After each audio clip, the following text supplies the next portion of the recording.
Bienvenue encore cette semaine à Hockey le Magazine. Jasmin, cette semaine, qu'est-ce que tu as pour nous? On va aller voir Stéphane Fournier, physiothérapeute de la Rive-Sud de Montréal, qu'on a découvert il y a quelques émissions, qui va nous parler encore une fois de remise en forme après les blessures. Entretien super intéressant avec lui. Et je vous présente aussi une entrevue avec Marc-André Dumont, un entraîneur-chef québécois qu'on connaît bien. On l'a vu avec les Screaming Eagles du Cap-Breton au cours des dernières années. Et maintenant, il s'implique avec le Hockey Midget 3. C'est une super belle association qu'il a fait. Alors, je vous présente ça dans quelques instants. Tout est avec Katia sur la glace, si je ne me trompe pas. Exactement, avec une de nos skill coach avec l'Académie CCM Play 360. Katia nous parle particulièrement du tir du poignet parce que chez les jeunes, souvent, la rondelle, on veut lever la rondelle, tout ça.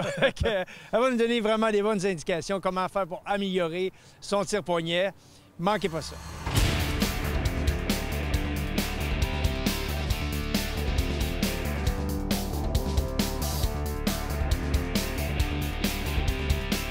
Hockey le Magazine vous est présenté par le Trio Hockey, Sport Rousseau, Hockey Expert et l'Entrepôt du Hockey, en collaboration avec l'Académie CCM, à fond avec l'Académie CCM et Duck Hockey Montérégie. L'expérience à son summum. On a le plaisir cette semaine à Hockey le Magazine de s'entretenir avec Marc-André Dumont, un visage bien connu dans le hockey au Québec, entraîneur pendant de nombreuses années et qui est toujours entraîneur également, mais qu'on rencontre aujourd'hui comme nouveau directeur du développement hockey dans la Ligue de hockey M18 3A du Québec, qu'on connaît tous sous le nom de Midget 3A. Marc-André, merci d'être avec nous aujourd'hui. Merci, Jasmin, de l'invitation. Marc-André, parle-moi un peu du rôle que tu as eu maintenant avec la Ligue de hockey M18 3A. Directeur du développement hockey, c'est un gros titre quand même. Oui. Bien, en fait, c'est le suivi d'un peu du rôle de Joe Canale, qui a occupé ce poste-là quand moi je coachais dans la Ligue, donc il a été là très longtemps. Puis il y a environ 2 ans, Joe avait mentionné qu'il quitterait. Puis évidemment, avec la pandémie l'an passé, il n'y a personne qui a occupé ce rôle-là. C'est un rôle de soutien, c'est un rôle d'aide auprès des entraîneurs. Donc, mon rôle, c'est d'être présent, disponible pour aider les entraîneurs dans toutes sortes de facettes de leur coaching, que ce soit sur le système de jeu, l'enseignement, sur des situations de discipline, sur des situations de gestion de banc. Partager ton vécu. Oui. C'est sûr que ce que je veux faire, c'est je veux me rendre disponible, mais c'est vraiment les entraîneurs qui vont choisir les sujets, qui vont m'appeler, qui vont communiquer avec moi. Je vais aller voir des matchs, je vais aller voir des pratiques aussi, je me rends disponible, puis c'est vraiment pour soutenir les entraîneurs. Parle-moi de comment la Ligue t'a approché pour avoir ce nouveau challenge-là. Comment toi, tu as vécu ça, cette approche-là? Je suppose que c'est quand même flatteur de voir qu'on reconnaît le travail que tu as fait comme entraîneur puis qu'on a envie que tu témoignes de ce vécu-là aux jeunes entraîneurs. Oui, bien c'est un privilège. C'est un privilège, Jasmin, de travailler dans la Ligue de hockey Midget 3 du Québec. C'est la meilleure ligue Midget au Canada, puis peut-être une des meilleures au monde, parce que c'est des entraîneurs qui sont à temps plein, qui s'occupent des joueurs, hors glace, font du vidéo, psychologie sportive, nutrition. Donc, Yannick Gagné, je le connais, ça fait longtemps, le nouveau directeur général qui a remplacé Georges Marien, qui a été là pendant des décennies, qui a fait un super travail. Ouais. Puis Yannick, bien, à Hockey Québec, je l'avais rencontré, j'avais travaillé avec lui sur plein de dossiers. Donc, on se connaissait déjà. Puis l'approche s'est faite il y a à peu près 1 an, parce qu'on a graduellement monté le projet, puis s'assurer que ça fonctionnait pour tout le monde. Puis là, bien, on l'a annoncé, puis on va de l'avant maintenant avec ça. Tu parles justement de la Ligue Midget 3. Je sais que c'est une ligue particulière dans ton parcours parce que tu as réussi un fait d'armes assez incroyable avec Châteauguay en 2006, les Patriotes de Châteauguay. Vous aviez remporté le championnat, vous étiez une jeune équipe qui commençait à l'époque au niveau Midget 3A. Parle-moi peut-être un peu des souvenirs que tu as de cette ligue-là puis de ce parcours-là spécial avec la Ligue. Bien, Jasmin, j'ai été un fan de la Ligue Midget 3 avant d'arriver dans la Ligue Midget 3. Pendant que j'étais en Ligue Midget 3, puis après aussi, aujourd'hui, je suis encore un fan de cette ligue-là pour développer des coachs, développer des joueurs. En 2005-2006, ça a été très spécial comme saison, puis j'ai encore beaucoup de contacts avec presque tous les joueurs de cette édition-là.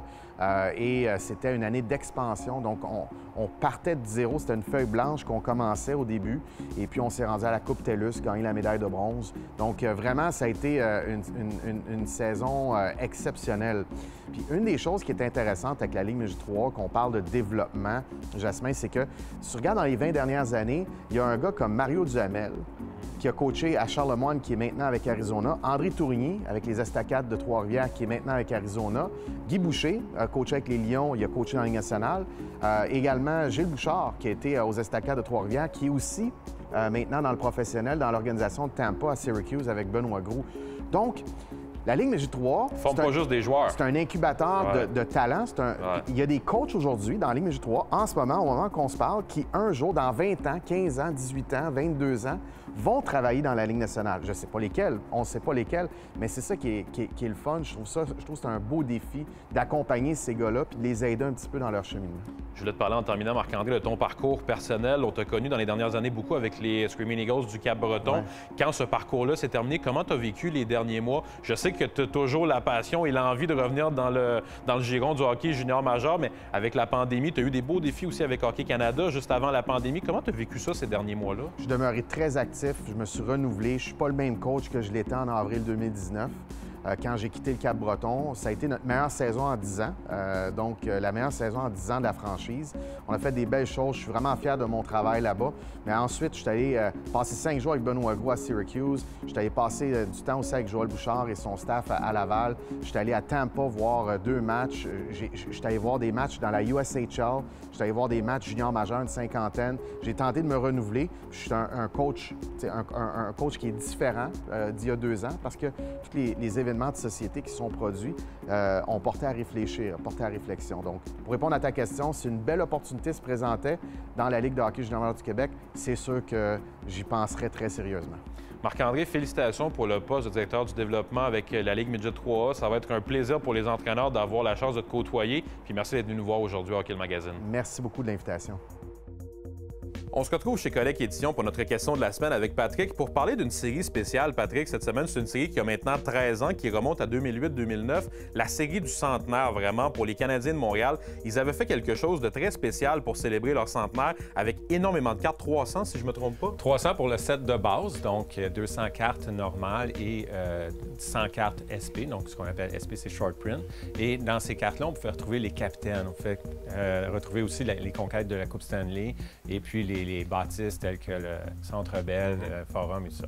Et on a ajouté ensuite les cartes Habs Inc., qui étaient vraiment des cartes autographiées qui sont à part des 300 premières, c'est ça? Oui, exactement. Donc 64 cartes Habs Inc., ça veut dire des joueurs qui vont avoir signé comme Jean-Louis Livoux, Patrick Roy, Carey Price. Il y en a aussi des doubles, des triples et jamais vu, mais des quadruples. Et je suppose que c'est ces cartes-là, Habs Inc., qui ont maintenant la plus grande valeur 13 ans plus tard. Oui. Et on se demande donc à notre question de la semaine à savoir laquelle des cartes Habs Inc. a la plus grande valeur maintenant. Est-ce A, Jean Béliveau, B, Patrick Roy, C, Steve Schott ou D, Guy Lafleur? La réponse après la pause. On se demandait avant la pause laquelle des cartes Habs Inc. a la plus grande valeur maintenant. Et c'est C, Steve Schott. Et Patrick, Steve Schott, ça surprend un peu. Non pas qu'il n'a pas eu une grande carrière, mais il y avait quand même de gros noms dans nos 4 choix de réponse. Et pourquoi Steve Schott est la plus rare maintenant? Bien, seulement parce que c'est une carte qu'on a retrouvée à date juste 3. Il y en a uniquement 3 qui ont été faites. À date, on n'en a vu que 3 circuler. Et puis, évidemment, plusieurs collectionneurs veulent finir leur set. Et c'est toujours la dernière qui leur reste, qui leur manque à terminer leur set. Et si je ne me trompe pas, toi, tu as réussi à la trouver, cette carte-là, parce que tu as été le premier qui a réussi à compléter cette série-là. C'est Patrick Brisson qui est ici. C'est une grande réussite, ça. Oui, ouais, exactement. Comment ça s'était passé, cette série-là, pour toi? Lors de la naissance de ma fille, je voulais partir un projet. Fait que j'ai décidé de faire les Habs Inc. Et 5 ans plus tard, j'ai réussi à compléter ce set-là avec une carte qui se retrouvait ici même. Eh bien, félicitations. Dans un paquet. Félicitations, Patrick. Merci. La chronique Physiothérapie est une présentation d'Accès Physio, médecine du sport. Ayez accès à la même qualité de soins que les athlètes de haut niveau.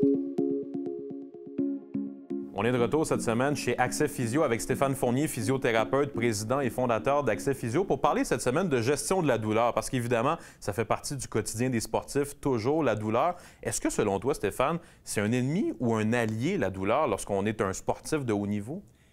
On pourrait être tenté, Jasmin, de voir la douleur comme un ennemi. Ça fait mal, ça nous empêche de performer, ça nous empêche d'être confortable durant le sport. Mais comme physiothérapeute, c'est vraiment un allié.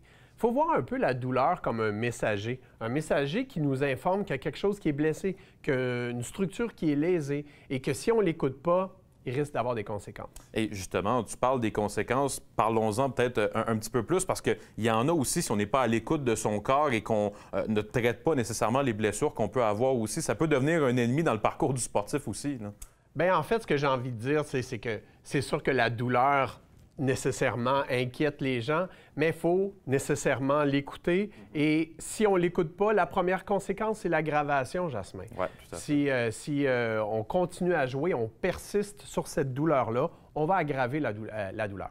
Ce que j'ai envie de dire aussi, c'est que les études nous démontrent que la douleur inhibe la force musculaire, par exemple.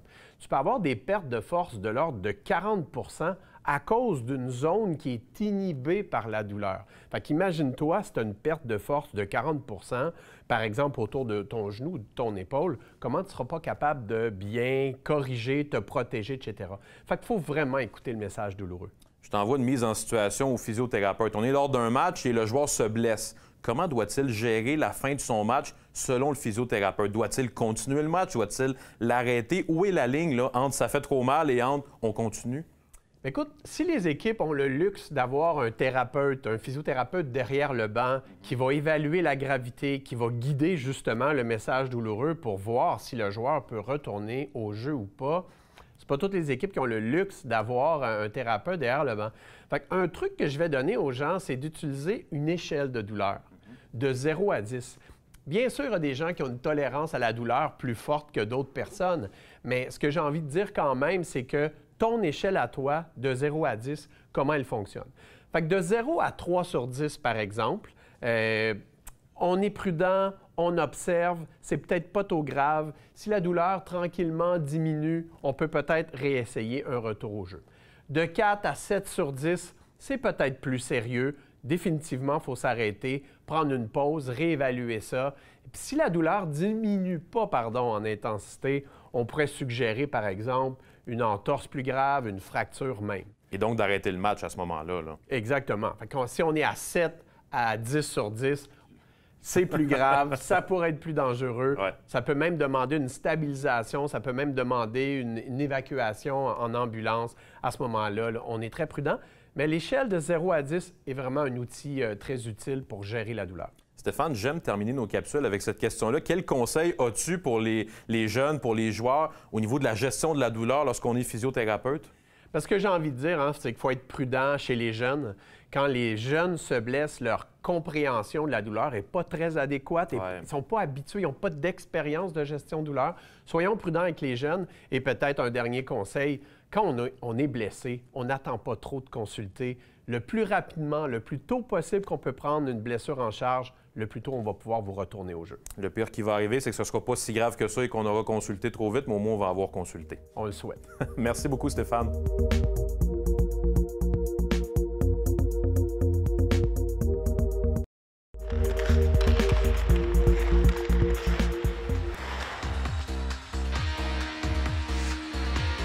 Cette chronique équipement vous est présentée par le Trio Hockey, Sport Rousseau, Hockey Expert et l'entrepôt du hockey. Pour notre capsule équipement de cette semaine, Éric nous amène dans le monde des pantalons de hockey. Oui, exactement. J'ai sorti 2 produits quand même haut de gamme, mais qui sont quand même super populaires. Donc, c'est les dernières nouveautés de Bauer, le Ultrasonic, le Supreme Ultrasonic. Ici, j'ai le Jet Speed FT4 Pro. Et ici, quand je regarde le Bauer, je vois la protection à l'arrière ici. Oui, c'est un petit peu le prolongement de la protection pour la colonne vertébrale sur les épaulettes. Même chose sur le FT4 Pro. Donc, ça absorbe les impacts. En même temps, ça ajoute un petit peu de confort. Il y a un petit coussin à l'intérieur du pantalon. Donc, ça rajoute du confort et de la protection. Quand je jouais, moi, j'étais un de ceux-là, des fois, pour la sélection des pantalons, c'était pas évident. Et j'étais ce qu'on appelait un +1. Donc, je prenais une grandeur de pantalon, mais on devait ajouter au niveau de la longueur. Est-ce que c'est quelque chose qui se fait dans le pantalon en magasin? Oui, sur certains modèles, comme celui-ci, entre autres, il y a une fermeture éclair à l'intérieur. Donc, tu la défais, puis le pantalon rallonge de 1 pouce. Donc, dans ton cas, Bruno, ce pantalon-là, le FT4 Pro, tu ouvres la fermeture éclair, ça te fitterait comme un gant. Les pantalons de hockey, maintenant que ce soit le haut de gamme ou le bas de gamme, il y a vraiment une souplesse, comme si ça faisait très longtemps que tu les portais. Donc, c'est important quand tu arrives en magasin, que tu essaies un pantalon, que tu te sentes bien. Si, comme tu dis, si le nylon n'était pas très souple, était plus épais, donc le client aurait une crainte point de vue confort. Le but, c'est de maximiser le confort, donc un pantalon plus souple, plus confortable. Et au niveau de ça, pour la sélection d'un pantalon, on regarde quoi comme hauteur au niveau de la protection sur les côtés et aux jambes? Bien, ça va vraiment avec les épaulettes. Donc, l'idéal, c'est essayer tout en même temps, s'assurer d'avoir la bonne grandeur. Il ne faut pas qu'il soit trop courte par-dessus tes jambières ou même au niveau de l'abdomen, pas trop basse ou trop haute, tu vas être inconfortable. Donc, en magasin, nos spécialistes sont vraiment là pour s'assurer que le client fasse les bons choix, la bonne grandeur pour maximiser la protection. Et est-ce que Bauer et CCM sont les deux seules options en magasin? Non, on a plusieurs. On a toutes les grandes marques, évidemment, mais on a aussi cette année de nouveau la nouvelle série Sherwood Wrecker. Donc, on a le pantalon Wrecker Element 2, qui est vraiment un pantalon moins cher, abordable, qui offre une très bonne protection. Puis encore là, le nylon de très bonne qualité. Puis aussi, ici, on monte des culottes, on monte des pantalons, noirs, mais on a aussi une multitude de couleurs en magasin, tout dépendant de votre équipe ou votre choix de couleur, du rouge, du marine, du bleu royal, des choses comme ça. Et maintenant qu'on a choisi une bonne paire de culottes, au niveau de l'entretien, est-ce qu'il y a quelque chose à faire pour la culotte? Oui, effectivement. Puis comme toutes les pièces d'équipement, pour prolonger la durée de vie, c'est très important de faire bien sécher les pièces d'équipement. C'est sûr qu'à l'occasion, tu fais bien sécher, tu fais tout correct, mais il y a quand même des odeurs qui peuvent sortir d'un produit utilisé pendant quelques années, 2 ans ou des choses comme ça. Puis on a vraiment un vaporisateur capte-odeur que probablement plusieurs personnes connaissent déjà, qui utilisent déjà, c'est vraiment populaire. Puis ça tue vraiment les odeurs et les bactéries également. C'est pas juste un masqueur d'odeur comme certaines autres compagnies produisent, mais ça fait vraiment des choses exceptionnelles. Merci beaucoup, c'est merveilleux. Et maintenant, on est à une semaine de Noël. Pour ceux qui n'ont pas terminé leurs emplettes, les beaux cadeaux qu'on va vouloir offrir, c'est l'occasion de le faire. Et une bonne paire de culottes, il n'y a rien de mieux que ça pour Noël. Tout à fait. Merci beaucoup, Éric.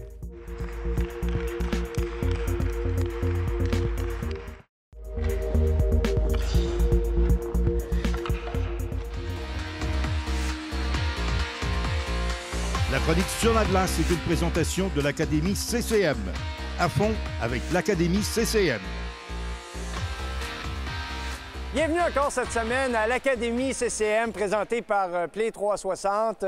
Je suis en compagnie de Katia Edra, qui est notre spécialiste, notre ambassadrice également de l'Académie CCM.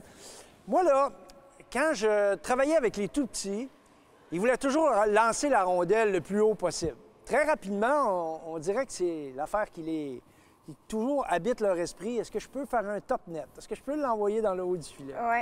Et puis, ça crée des petites mauvaises habitudes. On a tendance à pelleter notre rondelle comme ça, puis faire des petits lobes au lieu de vraiment transférer notre poids puis rouler les poignets. Donc, c'est ça qu'on va voir aujourd'hui. Exactement. Parfait. Bon entraînement. OK. Pour notre tir du poignet, le premier focus, c'est vraiment le transfert de poids. Donc, je veux ramener ma rondelle en arrière sur cette jambe-ci, aller pousser, transférer, puis finir mon corps vers le but. OK, ça va pour ça. Le deuxième point de focus, c'est le mouvement de la main du bas. Si ma main elle reste tout le temps pareille, je vais juste finir par faire une passe. Je veux que ma rondelle elle lève, fait qu'il faut que je fouette mon poignet. Fait que je vais venir décoller comme ça, un genre de whip. Est-ce que ça va? Donc, si je vais vers le gardien, je ramène de arrière, avant, avec un fouetté des poignets.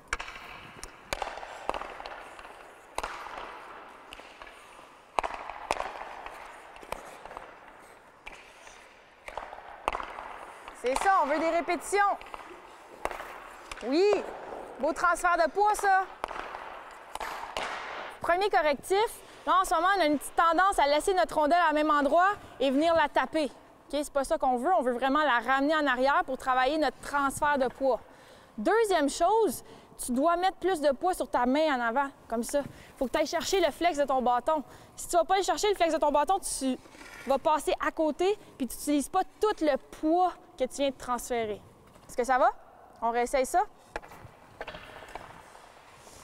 Alors, Katia vient de mentionner un point extrêmement important, qui est celui de mettre du poids pour aller chercher la flexibilité dans le bâton. Si on veut un fouetté du poignet, on a besoin de l'aide du bâton. Donc, le transfert de poids amène le poids sur la jambe avant, donc sur le bâton, donc la main en bas.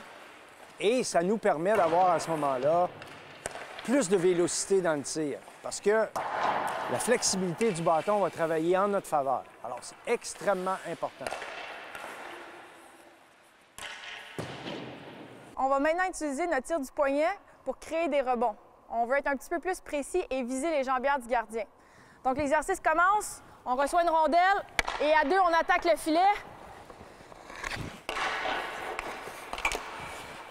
Et on finit au filet. On retourne en ligne et les autres partent.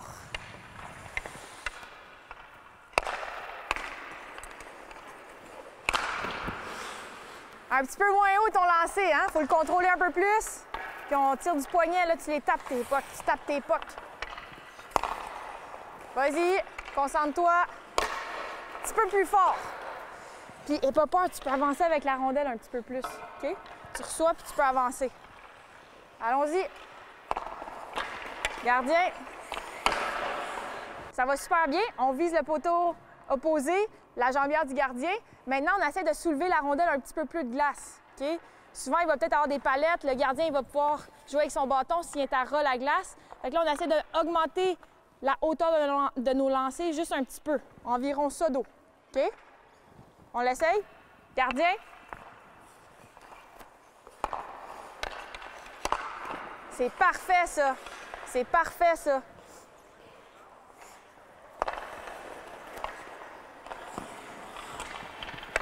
OK, là-dessus. OK, stop, stop, stop.